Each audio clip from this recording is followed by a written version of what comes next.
Apreciados amigos, al comienzo mismo de nuestro estudio, me complazco en hacerles llegar un saludo cálido y hermanable, incluyendo en el mismo una de las tantas hermosas promesas contenidas en la palabra de Dios. ¿Dónde? En San Mateo 11:28. Una sentida invitación de Jesús que nada ha perdido su actualidad. Venid a mí todos los que estáis trabajados y cargados, y yo os haré descansar. Fatigados, cansados y desanimados como a veces nos sentimos, Cristo nos ofrece descanso. Un descanso que no depende de las circunstancias, sino que nos coloca por encima de ellas, en la misma atmósfera del cielo. Volviendo ahora a nuestro estudio del libro del profeta Daniel, de las 15 características que identifican al poder representado por el cuerno pequeño, hemos considerado hasta ahora 14 de ellas.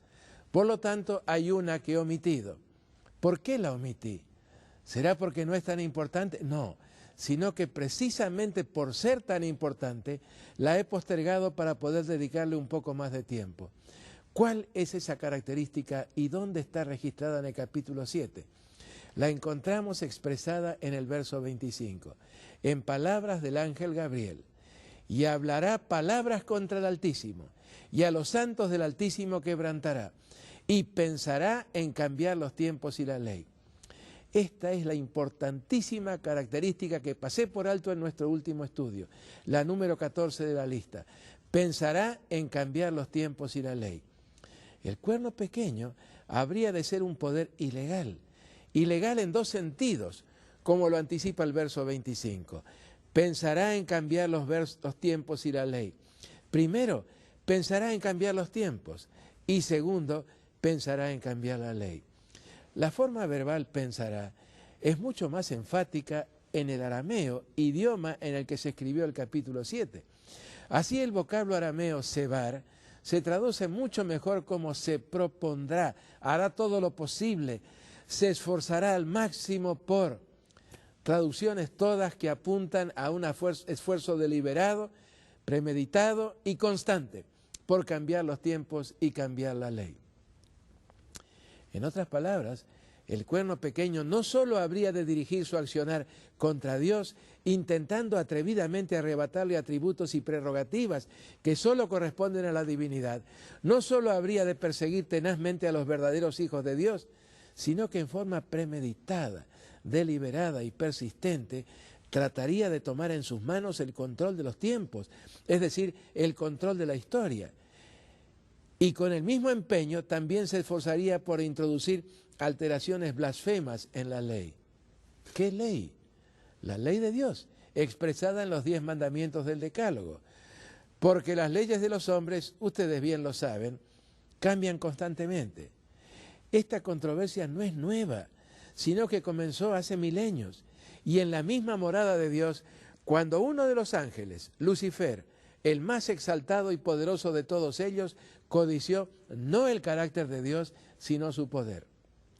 3 profetas, Isaías y Ezequiel en el Antiguo Testamento y Juan en el Nuevo, por revelación divina, escribieron acerca de lo que podríamos llamar la prehistoria de la rebelión. El primero de ellos, Isaías, en el capítulo 14 de su profecía, describió de esta manera la gestación de la rebelión en la mente de Lucero o Lucifer. ¿Cómo caíste del cielo, oh Lucero, hijo de la mañana? Tú que decías en tu corazón, subiré al cielo, en lo alto, junto a las estrellas de Dios levantaré mi trono, y en el monte de la asamblea me sentaré a los lados del norte. Sobre las alturas de las nubes subiré y seré semejante al Altísimo. Un par de siglos más tarde, otros detalles del proceso le fueron revelados al profeta Ezequiel, quien escribió en su libro: Tú eras el sello de la perfección, lleno de sabiduría y acabado de hermosura. Tú, querubín grande, protector, yo te puse en el santo monte de Dios. Allí estuviste. En medio de las piedras de fuego te paseabas. Perfecto eras en todos tus caminos, desde el día que fuiste creado hasta que se halló en ti maldad. Se enalteció tu corazón a causa de tu hermosura, corrompiste tu sabiduría a causa de tu esplendor, a causa de la multitud de tus contrataciones. Fuiste lleno de iniquidad y pecaste. por lo que yo te eché del monte de Dios y te arrojé de entre las piedras de fuego, oh querubín protector. Varios versículos de Ezequiel 28. Agotados infructuosamente todos los recursos del amor y de la gracia divinos, se produjo la expulsión del gran rebelde y de todos sus acólitos angélicos de la morada de Dios. San Juan describe así ese último episodio de la prehistoria del conflicto. Después hubo una gran batalla en el cielo. Miguel y sus ángeles luchaban contra el dragón, y luchaban el dragón y sus ángeles, pero no prevalecieron, ni se halló ya lugar para ellos en el cielo. Y fue lanzado fuera el gran dragón, la serpiente antigua, que se llama Diablo y Satanás, el cual engaña al mundo entero. Fue arrojado a la tierra y sus ángeles fueron arrojados con él. Apocalipsis 12, versos 7 al 9. Del comienzo de la historia de la rebelión, es decir, de la erradicación del conflicto sobre nuestra tierra, el capítulo 3 del Génesis nos ofrece la descripción. ¿Por qué en este planeta y no en algún otro de los millones de planetas habitados en el vasto universo de Dios? Porque mientras Satanás fue exitosamente resistido en los otros planetas, su astuta estrategia le permitió posesionarse del nuestro y transformarlo en su base de operaciones contra Dios y contra sus planes de amor para la recuperación de esta isla rebelde. Tal vez, luego de lo leído anteriormente, alguno podría estar diciéndose a sí mismo algo así como: estas ideas son totalmente precientíficas, por no decir anticientíficas. Hace más de un siglo que la ciencia las ha descartado por completo. Acepto. Pero ¿a qué ciencia se está refiriendo?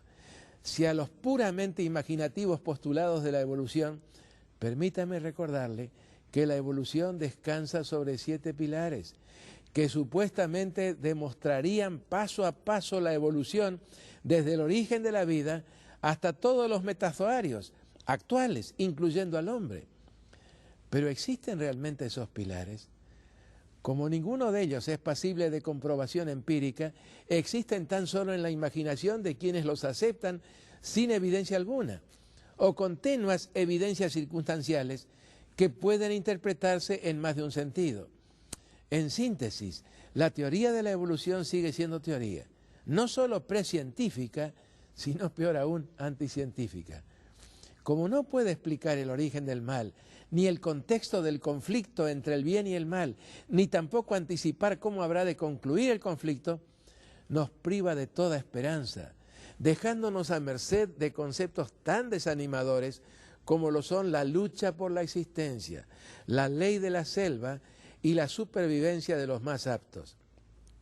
Después de este paréntesis, cuyo propósito ha sido destacar que lo que Dios nos dice en su palabra es más confiable que los acertos de la pseudociencia evolucionista, retornemos a nuestro tema, a la 14ª característica del poder referido bajo el símbolo del cuerno pequeño, el cuerno pequeño romano, el que según Daniel 7:25 no cejaría en su intento de cambiar los tiempos y la ley. De acuerdo a lo ya visto, desde que la rebelión satánica encontró una base de operaciones en este planeta, estamos inmersos en un conflicto. Dios conduciendo bondadosa y pacientemente la historia, anunciando a través de los profetas el derrotero de amor que le ha trazado. Y Satanás esforzándose al máximo por controlarla, a fin de impedir el cumplimiento de los planes de Dios para la salvación del planeta y su carga humana. El avance victorioso de Satanás durante los primeros 17 siglos de la rebelión terminó con su abrupta derrota en el diluvio universal. Lejos de desanimarse en su intento de cambiar los tiempos, alterando la historia y obstaculizando los planes de Dios, encontró un aliado en el hábil y poderoso caudillo llamado Nimrod, el primer poderoso de la tierra, de cuyas andanzas como fundador de ciudades e impetuoso cazador se da cuenta en Génesis capítulo 10, los versículos 8 al 11. Una de las 8 ciudades que fundó fue Babel, y en ella se levantó la torre de la rebelión, la torre de Babel, cuyo proyecto fue desbaratado por intervención de Dios. En esas mismas tierras, de la Mesopotamia asiática. Durante los siguientes 18 siglos, Satanás continuó con sus experimentos encaminados a encontrar una organización o sistema político-religioso que le permitiera cambiar a su favor el curso de la historia, y así logró crear a Asiria, poderoso imperio que brilló entre los siglos X y VII a.C. Según un historiador, los asirios fueron uno de los pueblos más crueles de la historia. No se conformaban con arrasar las ciudades que conquistaban y esclavizar a sus habitantes, sino que además los mutilaban y deformaban salvajemente, amputándoles orejas, narices o labios, además de realizar la práctica de las deportaciones en masa. Otro historiador se refiere a la afición de los asirios por despellejar a sus cautivos, vivos aún. Esto es quitarles la piel, como se hace con los animales muertos, y también a emparedarlos, o sea, encerrarlos en el escaso espacio de un doble muro para dejarlos morir lentamente por asfixia. ¿Los iba a dejar Dios sin advertencias? Por supuesto que no. Ya se trate de naciones o de individuos, Dios siempre advierte. Y en el caso de los asirios, Dios les envió dos mensajes. Uno de severa advertencia por medio de Jonás y el otro por medio de Nahum, el mensaje de su condenación final y la ejecución de la sentencia consecuente. El mensaje de advertencia proclamado por Jonás fue aceptado. Y en la ciudad de Nínive, capital de Asiria, el rey mismo, Adad-Nirari III, lideró a la nación en un arrepentimiento colectivo que Dios aceptó como genuino. Y tanto la capital como la nación, todas fueron preservadas. Pasaron los años y la impresión provocada por el mensaje de Jonás se fue desvaneciendo, al punto de que Asiria volvió a sus prácticas crueles y sanguinarias. Los grandes reyes del siglo VII a.C. superaron a los anteriores, tanto en conquistas, construcciones y crueldad. Y ahora solo cabía pronunciar sentencia, y en el último tercio del siglo VII a.C., la tarea le fue encomendada al profeta Nahum. Su lenguaje fue enérgico y amenazador, carente de toda esperanza. Asiria iba a ser completamente destruida para no volver a levantarse nunca más. Jehová es Dios celoso y vengador. Jehová es vengador y lleno de indignación. Ay de la ciudad sanguinaria, toda llena de mentira y de rapiña, sin apartarse del pillaje. No hay medicina para tu quebranto. Tu herida es incurable. Chasquido de látigo y fragor de ruedas, caballo atropellador y carro que salta, jinete enhiesto y resplandor de espada y resplandor de lanza y multitud de muertos y multitud de cadáveres, cadáveres sin fin, y en sus cadáveres tropezarán. Son todas expresiones de los primeros 3 capítulos de la profecía de Nahum. Como ya lo vimos, los ejecutores de tan terrible sentencia fueron las fuerzas combinadas de caldeos y medos, comandadas respectivamente por Nabopolassar y Siajares I. Después de 2 años de asedio, y tal como lo había anunciado a través de Nahum, Dios intervino. Mediante una inundación excepcional del río Gomer, debilitó sus colosales muros, y Nínive cayó en poder de los invasores en el año 612 a.C. La ciudad fue totalmente arrasada, y Asiria desapareció, a tal punto que recién a mediados del siglo XIX, gracias a la pala de los arqueólogos, volvió a saberse algo de ella. El centro de la historia se desplazó entonces a la nación de los caldeos, transformada 7 años más tarde por obra de Nabopolassar, el padre, y Nabucodonosor II, el hijo, en un nuevo orden mundial, el primero de 4 imperios universales. ¿Estaba entre los planes de Nabucodonosor transformarse realmente en el árbitro de la historia? Definidamente. Cuando Dios le dio el sueño, ya lo era. El cetro del mundo estaba en sus manos. Y en cuanto a un Dios como el de los hebreos, que había sido incapaz de defender a su pueblo, no creía que fuera como para tenerlo en cuenta. Todo estaba de parte del rey. Tenía suficiente poder como para controlar el mundo y la historia. Satanás triunfaba a través de su campeón. Fue entonces, en esa noche del año 602, cuando Dios se acercó a Nabucodonosor y lo hizo mediante un sueño de un futuro histórico, es decir, la historia de un futuro todavía por realizar. Vayamos por un momento a Daniel capítulo 2, versículo 21.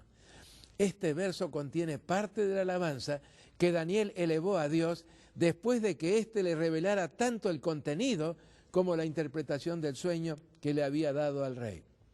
Comenzando con el verso 20.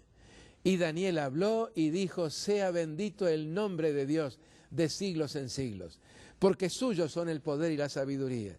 Él muda los tiempos y las edades, quita reyes y pone reyes, da la sabiduría a los sabios y la ciencia a los entendidos. Observemos con cuánto cuidado el profeta destacó reiteradamente el hecho de que la historia está bajo el control de Dios. Sea bendito el nombre de Dios de siglos en siglos. Suyos son el poder y la sabiduría. Él muda los tiempos y las edades. Otras versiones hablan de épocas o de circunstancias, significando todas ellas que Dios está en control de los eventos históricos. Quita reyes y pone reyes. La verdad es que el momento no podría haber sido más propicio para destacarlo. En el sueño que se le había dado a Nabucodonosor II, Dios le anticipó cómo el poder de controlar el planeta o grandes porciones del mismo, o el reino, en las palabras de Daniel 7, habría de ir originando varios imperios, 4 para ser exactos. Lo que Nabucodonosor y todos los funcionarios públicos debían y deben comprender es que el poder, los tiempos y las edades y la sucesión de los gobernantes están en realidad en las manos del Altísimo, de Dios. Esa misma verdad debía ser fundamento de un poderoso consuelo para los hijos de Dios, perseguidos como lo habrían de ser por los poderes terrenales. Podían tener la plena seguridad de, aunque las circunstancias pudieran parecer indicar lo contrario, el control de los eventos, la conducción de la historia, continúan en las manos de Dios. Nabucodonosor lo aceptó en su momento, como lo revela el verso 47 del mismo capítulo 2.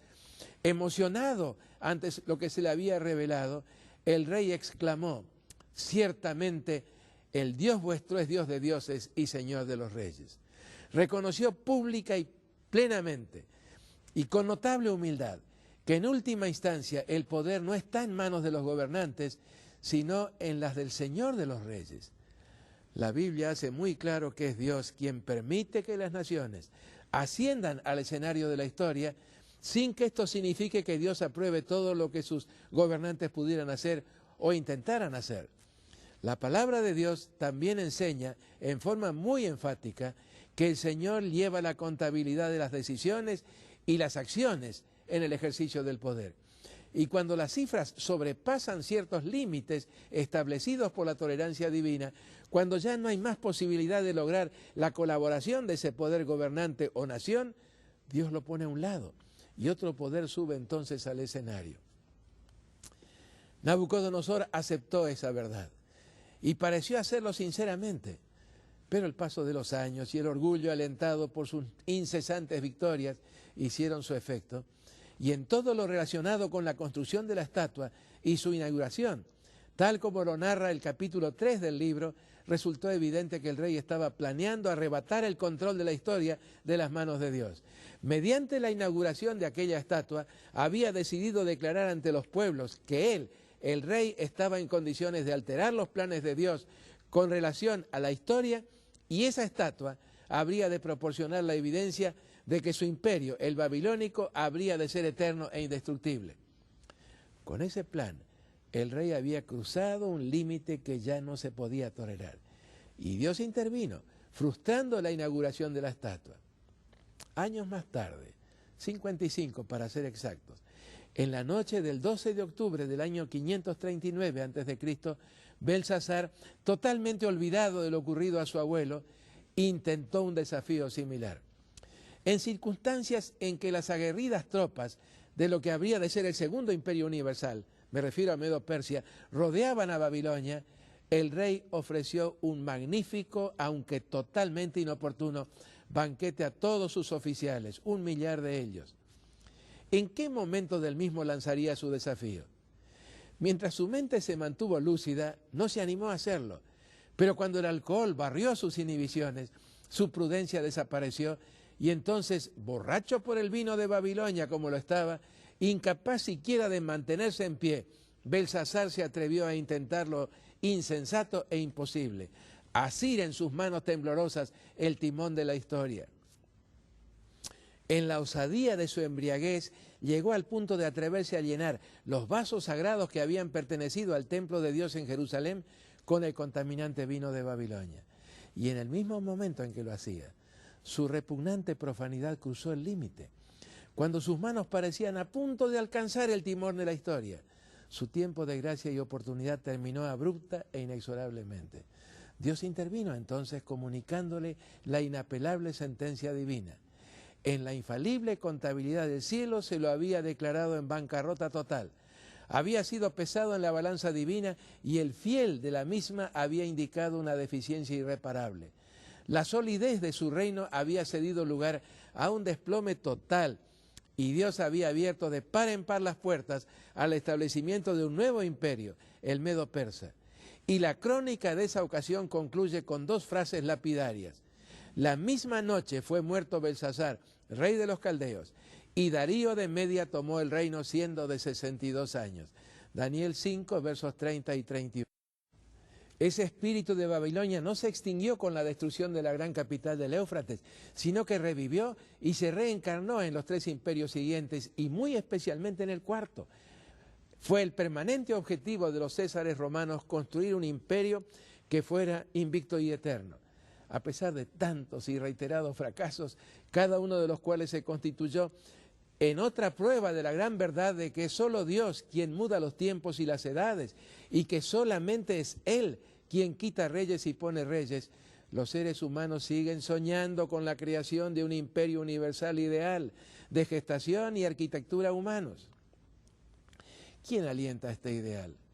El mismo ser supranormal que siempre ha luchado denodadamente por arrebatar el control de la historia de este planeta de las manos de Dios. ¿A quién me estoy refiriendo? Al gran adversario de toda paz y de toda esperanza, al diablo. Según el verso 25, el cuerno pequeño habría de estar impregnado del mismo espíritu de Babilonia. Deliberada y premeditadamente trataría de lograr el control de los tiempos, de los eventos, esto es de la historia. Esto mismo revela el espíritu que habría de animar todo su accionar, lograr el control de naciones y reinos de cuerpos y almas y llegar a ser el único árbitro del escenario mundial. Tal vez conviene recordar en este punto algunos de los axiomas o principios rectores elaborados por el Papa Gregorio VII, que lo fue del año 1073 a 1085. Y los leo de una obra del jesuita Malachi Martin, publicada en 1983. El Papa es Señor absoluto de la Iglesia, estando por encima de los fieles, los clérigos y los obispos, también lo es de las iglesias locales, regionales y nacionales, y está encima de los concilios. El Papa es Señor supremo del mundo. Todos le deben sometimiento, incluidos los príncipes, los reyes y el propio emperador. La Iglesia romana no erró nunca ni errará jamás. Únicamente el Papa tiene derecho de usar las insignias imperiales. Solamente el Papa puede ofrecer su pie para ser besado por los príncipes. Solamente el Papa tiene el derecho de deponer emperadores y reyes. El Papa no puede ser juzgado por nadie. El Papa puede liberar a los súbditos de la obediencia a gobernantes injustos. Su nombre, Papa, es supremo en el mundo. Sí, el cuerno pequeño no solo habría de erguirse por encima del poder secular, sino que el libro de Daniel lo describe como un poder antidios, anticristo. El espíritu de Babilonia y el de Cristo, no hay forma de reconciliarlos, de armonizarlos. Babilonia, esto es Satanás, se esfuerza constantemente por eliminar a Dios de la historia, arrebatarle el control de los acontecimientos. El cuerno pequeño, de quien Gabriel explicó que pensará en cambiar los tiempos, pretendería erguirse en árbitro de la historia, evidenciando por medio de esa actitud persistente la inspiración que habría de motivarlo y animarlo. Comprueba la historia que esta característica también encontró cumplimiento en el poder que reemplazó al Imperio Romano reiteradamente, amigos, reiteradamente. Cristo, en cambio, ha dirigido su accionar a lograr que todo vuelva a someterse a su legítimo soberano, a Dios. Mis amigos, tal como lo había anticipado el profeta Daniel, no tan solo una, sino nada menos que 15 pistas convergen en la identificación del mismo poder. La que hemos estudiado hoy, referida a su constante intento de alterar los planes de Dios, de tomar el control de la historia en sus manos y de cambiar incluso la ley de Dios, también encontró su cumplimiento en la historia. Todo esto, lo reconozco, puede resultar doloroso, pero es innegable, a menos que se pretenda ignorar o reescribir la historia. Cuando Dios, en su gran bondad, nos advirtió a través de sus profetas acerca de la aparición de un poder tal, por algo lo hizo. Él anhela que sus hijos puedan discernir el error bajo cualquiera de sus múltiples disfraces, a fin de que nada ni nadie les impida la preparación necesaria para llegar a ser ciudadanos de su reino. Serio, estimados amigos, muy serio y solemne. ¿Qué hacer con un tema como el que acabamos de estudiar? Lo único que me queda por hacer es animarlos a estudiar la palabra de Dios por ustedes mismos y hacerlo con la disposición sencilla y humilde de un niño, porque solamente de quienes así lo hacen será el reino de los cielos, como lo declaró el Señor Jesús. Todavía nos queda un aspecto por cubrir de esa característica, la número 14, porque Gabriel había anticipado que no solamente trataría de cambiar los tiempos, sino que también habría de intentar cambiar la ley de Dios. Y esto es lo que vamos a ver en nuestro próximo tema.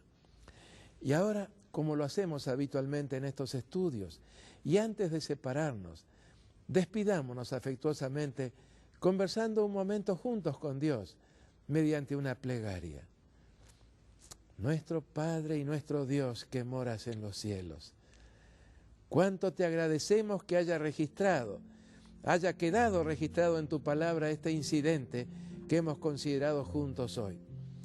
Ayúdanos a comprender lo que tú tratas que nosotros entendamos, a fin de no solamente familiarizarnos con el transcurso de la historia, sino también estar advertidos acerca de las pretensiones del poder, acerca del cual acabamos de estudiar, que trataría no solamente de quitarte la conducción de la historia, sino también de alterar tu ley de amor, tu extraordinaria ley de amor. Padre, bendícenos. Acuérdate de cada uno de mis apreciados televidentes. Tú sabes las circunstancias que están viviendo en este mismo momento, cuáles son las preocupaciones y los planes que los animan. Quiero rogarte que te acerques a ellos mediante tu Espíritu, que los ayudes en el estudio de tu palabra y que los lleves a la comprensión de estos maravillosos planes de amor que están contenidos en ella, especialmente en las profecías del libro de Daniel. Gracias, querido Padre.